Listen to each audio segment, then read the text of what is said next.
Welcome back to TOC Tuesday, the Trail of Champions podcast with Miss Jenna. Hello. Hey. Thanks for tuning in again. And me, Vanessa, That Girl Squats.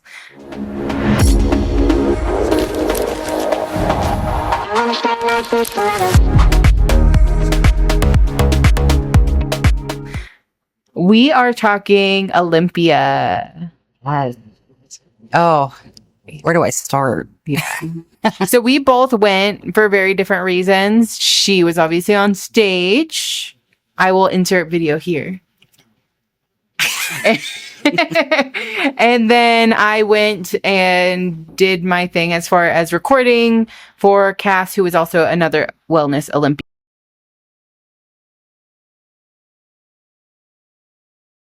Okay, so we had very different experiences from the Olympia. I was obviously in the content creation portion and you were on stage. So let's talk about it. Well, how was that was your first Olympia? No. My first Olympia was in 2014. So this is it's been a decade since I've gone to it. So you went in 2014 to now. Mm-hmm. What was okay, so you went as There's a couple that I didn't go to, but yeah. You went to every one? No, I said there was a couple that I didn't go to, but almost. So you went almost every single year? Mm-hmm. Oh my gosh. Yeah. Wow. Yeah. I don't think people realize how much of a fan of bodybuilding I have always been. I did not know that. Yeah. So, oh my gosh. Okay. So when you first went, it was Dana Lynn Bailey, Steve Kukla were still on stage. Kai Green was still on stage. Oh my gosh. Okay. Phil Heath was still on stage. And so when you did this, it was purely spectator? Mm-hmm. And just loving the sport and et cetera. Now, had you competed? Not yet. Not then, no. When was your first competition? My first official competition that I actually got onto stage was 2022. 2022. Mm-hmm. Okay. So it kind of took you yeah, years. Wow. That's so cool to me. Yeah. This was my first Olympia ever. That's wild. That is wild. Yeah. Okay. Uh-huh. So one thing, so it was also the 60th anniversary. Yeah, it was too, huge. Which is huge. Yeah. So as a first timer on both sides then, what were your takeaways? We'll talk about my takeaways later. Okay. Production is absolutely insane. From how I can only, my experience from being an amateur to a pro to the Olympia, right, is being treated as an athlete. And the way now regardless of amateur, pro, or Olympia, they treat the athletes very well. Mm-hmm. But the way that the Olympia, you get reimbursed for flight. They give you a hotel. They had the after party, which, had all these yummy food and desserts and drinks. And so that experience, and especially with how smooth it ran backstage, and they had delegated areas for the women that were it was a closed room set up backstage. I had all the mirrors. That was super nice. Not to mention the gym that they had set up back there was just incredible. So to take it all in, and of course, the expo stage was at the back of the expo. So to see everybody was incredible. So it was the largest stage I've ever been on. So in regards to that, I didn't know what to expect going into it because I'd never been. Mm-hmm. And to be completely honest, I've never been to an expo of that size either. Interesting. Yeah. So all of it was really just incredible for me. Yeah. Nothing bad to say. I love it. Yeah. I love it. So also you didn't talk about the meet and greet portion. Oh, the meet and greet. Okay. I was really nervous about that because I'm little old me, who's going to come see me, and a girl, Nadine, walked up to me and I didn't recognize her. And she's like, I've been following you. I competed next to you, your progress, everything, I shook her hands, shook her hand, got a picture with her. And just that one person just made me feel so good, because I don't like the comparison game. Yeah. We're all on our own journeys. We're all on our own paths, but I was one of the tables closest to C-Bum. He didn't have a table, right? Because he's standing and taking pictures of everybody, and his line was so freaking long. So long. And it was just like really sweet to see, because at some point C-Bomb wasn't C-Bomb. He was An amateur. He was an amateur. He was just Chris Bumstead, Mm-hmm. you know, NPC. And we all start somewhere. So it was really cool just to see. And he looked like he was really enjoying his fans and to be there. And I think that's really important, because without our fans, and I don't even want to say fans, but like support, you're nothing without that support, you know, and to give that gratitude to the people that come up. So like just that one person, you know, and I did have several other people come up to me and encourage me. So it was a sweet experience, the meet and greet. I got to see you. Yay. I even left my table. I was like, I gotta go see Vanessa. I didn't see you. The way that it was set up, like it took us a good 10 minutes just to find the Cass's tables. Yeah. Even though that there was like, okay, your table 138. Okay, great. But where the heck is that? Yeah, because you were there filming and Yes, doing like, is she doing like a YouTube or yeah? So like you were there filming and doing her pictures and like kind of documenting her journey. Yeah. Yeah. Which was really sweet. yeah. That's so awesome for you. Oh my God. Like for your evolution. Yeah. It was always like, again, this was always my dream. This was always something that I've been working towards. Did I know how it was going to, you know, unfold, or if it was ever going to unfold? But I think that was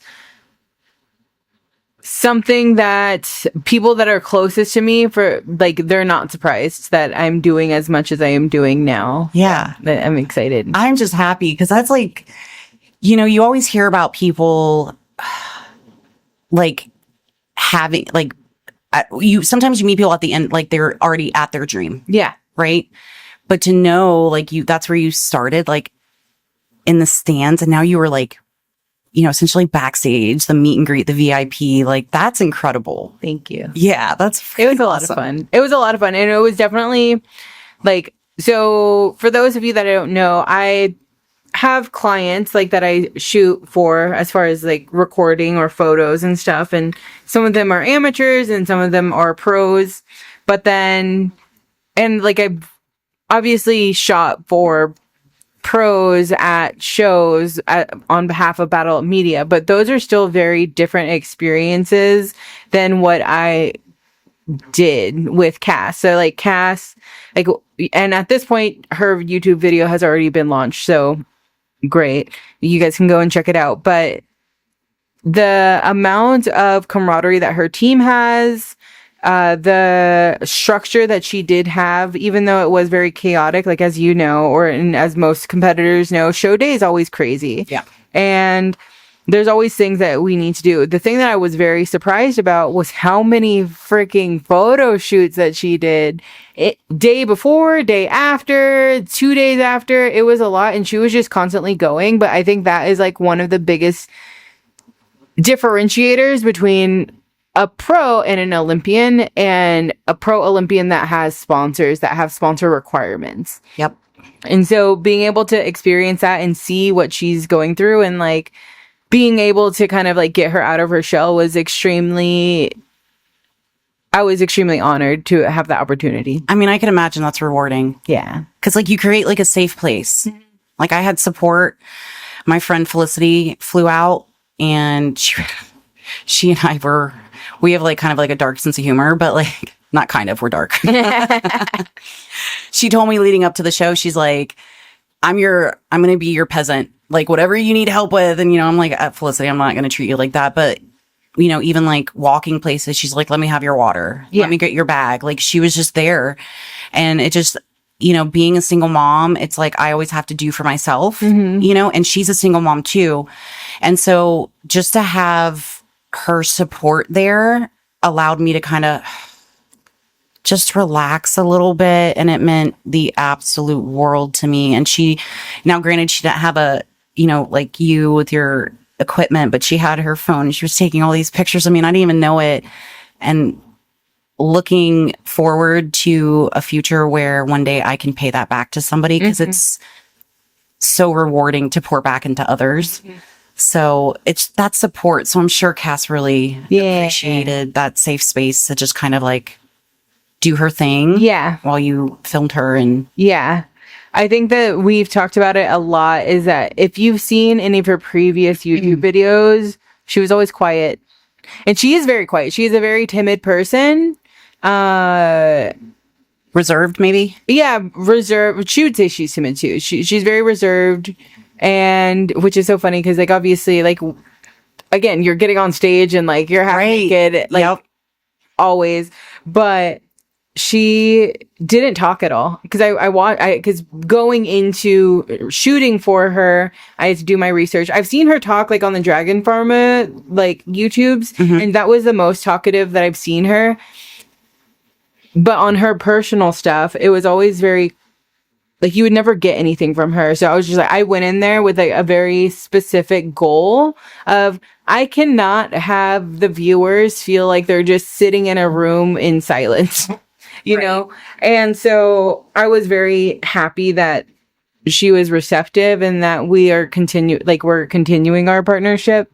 So I just feel very lucky, and that also, whenever you work with new people, you never know how they're actually going to be. You don't know if they're going to be mean. You don't know if they're going to, like, especially during show day, they could be super high stress. They could be super anxious. They could just like shut you out. Like, there was a lot of thoughts that I had, but it wasn't whenever we met together. So, well, that, and, you know, like, we have to keep in mind that online persona is not always authentic. Not to say this about anybody in particular, but we tend to only post and convey ourselves in the best light online. You know, and I think that's part of us. Like, naturally, we want to be seen as good, right? We want to see everyone to see our best angles, and we don't want to show our double chins, and, you know, like, I get that. So I could imagine like going into it was so unknown. Yeah. And that's kind of like when I went into the Olympia, like, that was where my anxiety was I didn't know what to expect. Yeah. Because people would come up to me, they're like, "Are you excited?" And I'm like, "No." And they would kind of like, I could see them kind of fizzle. Yeah. Because they were excited for me. And they were, you know, I had to tell a couple people, they were like, "You're not excited?" And I'm like, it's a defense mechanism. Yeah. Because over the years, every time I would get excited, it would get taken away. Yes. And so I've learned that for me, the best way for me to manage my expectations is to be more stoic. Therefore, if something great happens, I only go up. Yeah. If I'm up and super excited and it falls below my preconceived notions, or like I created these expectations in my head and I fall down, then I drop emotionally. So, yeah. Yeah. I get that. So something that what we already kind of like written out as a discussion was chasing dreams and actually grasping it. And then like, what do we do after that? Right. Like, so, cause at that point, like, for so many years, your goal was to get to Olympia. You got it. Great. Same thing. Me. My goal was to shoot behind like stage or like behind the scenes for the Olympia. Great. Did it. But what happens after that? And like, how, like, that was our why for so long. How do we redefine that why? And this could be literally anything for anybody else, you know, like, you guys might want to get a new job. Yes. You guys get it. What happens after? Right. You know, like, once you get promoted, what's the next step? Well, to go back to like the why real quick, a lot of people see that personal goal is the Olympia. While that was my personal goal, the why behind it is my children.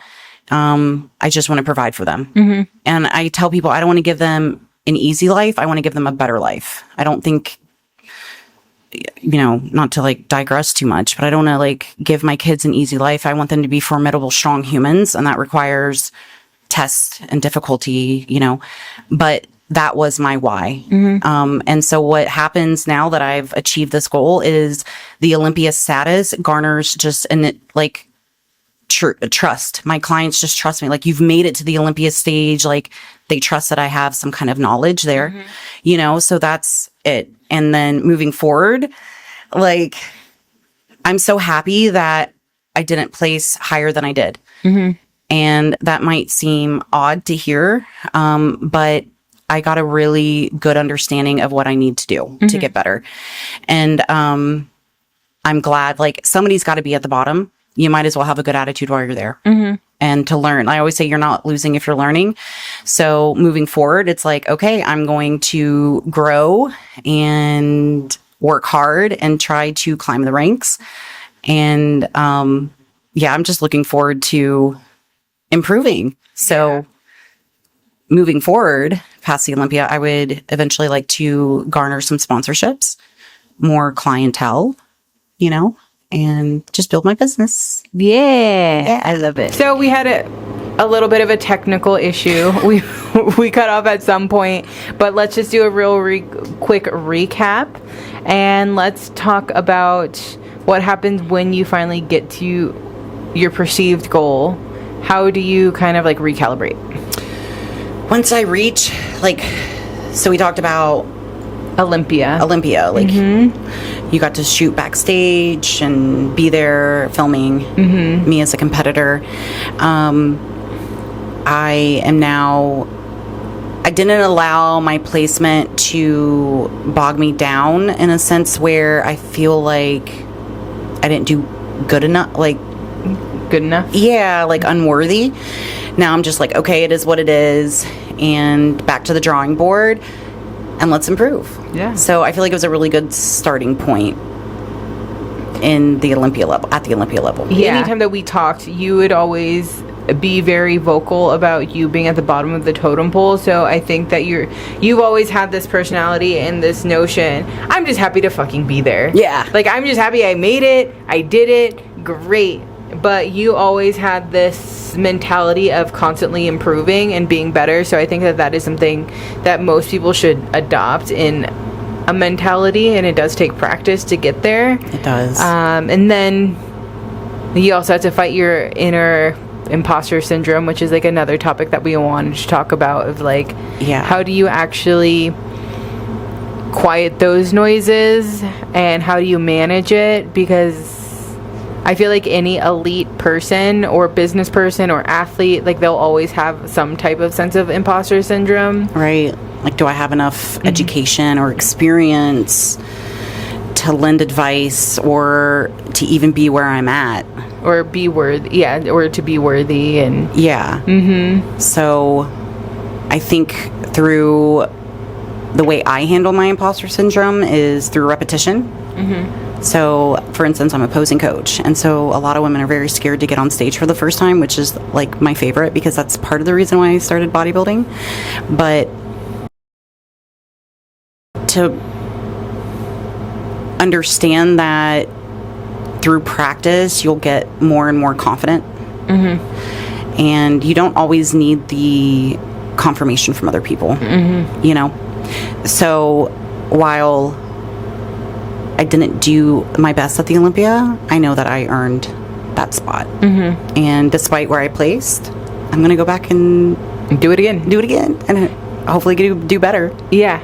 I think the cool thing is that now that, especially now, you have been able to kind of take that power, right? So it was your goal. You're like, okay, well, cool. I got that goal. So now I can do it again. It's not necessarily going to make it easier, because obviously the competition is always going to be there.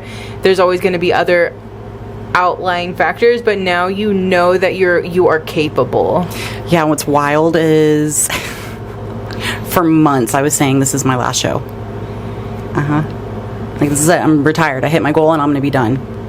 And then I got off stage, and I remember telling Felicity, who was there with me, and I was like, I see why people keep wanting to come back. And she was like, everybody knew I wasn't going to be done despite me saying it. Yeah.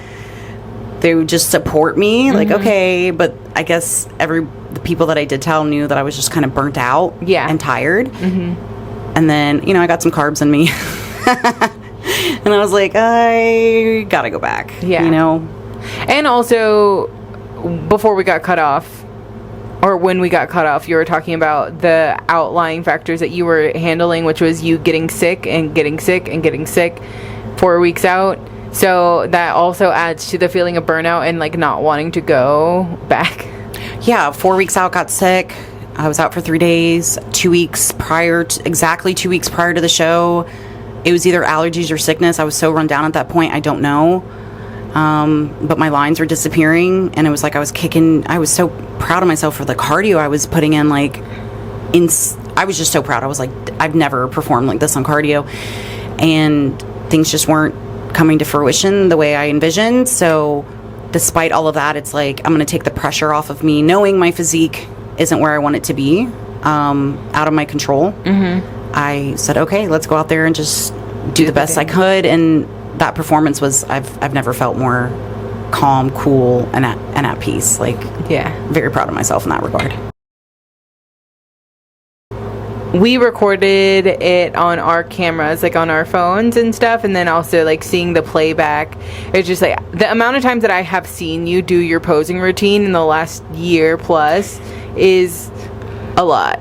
And that was, you could tell that your comfortableness, like you didn't look jittery, or like you look like you belonged on that stage. And again, yeah, you didn't place, but you belonged on that stage. So I just know you're going to get there again. So I'm excited. I'm excited to share that with you guys in the future. And then, like, especially as we go along. Again, we're not going to make this full bodybuilding and only bodybuilding. As we are changing and growing with you guys, you guys will see more things. The conversations will evolve. But this is also our big passion. Clearly. And so that is where a lot of our inspiration is going to start coming from, but for sure. So even though you guys didn't get all the juicy stuff this last episode, it happens. We're learning. We're gonna close out. Yes. Don't forget to find us on Instagram. How do they find you, Jenna? The Muscle Mommy. Me, That Girl Squats, and trail.of.champions. And then we will be posting upcoming events, whether that is shows that I will be shooting at, or seminars that we are hosting, or shows that she will be at, or live events, or live seminars, workshops, or Instagram live. We're gonna have lots of stuff, so make sure you follow us there and drop us any comments, questions, concerns, feedback, whatever you got. And then next episode, we're going into our whys. And you're going to tell them something that you've been hiding for a while. Big changes. But it'll be good. So thank you again. Don't forget to hit that like and subscribe, and we'll see you next time. Bye.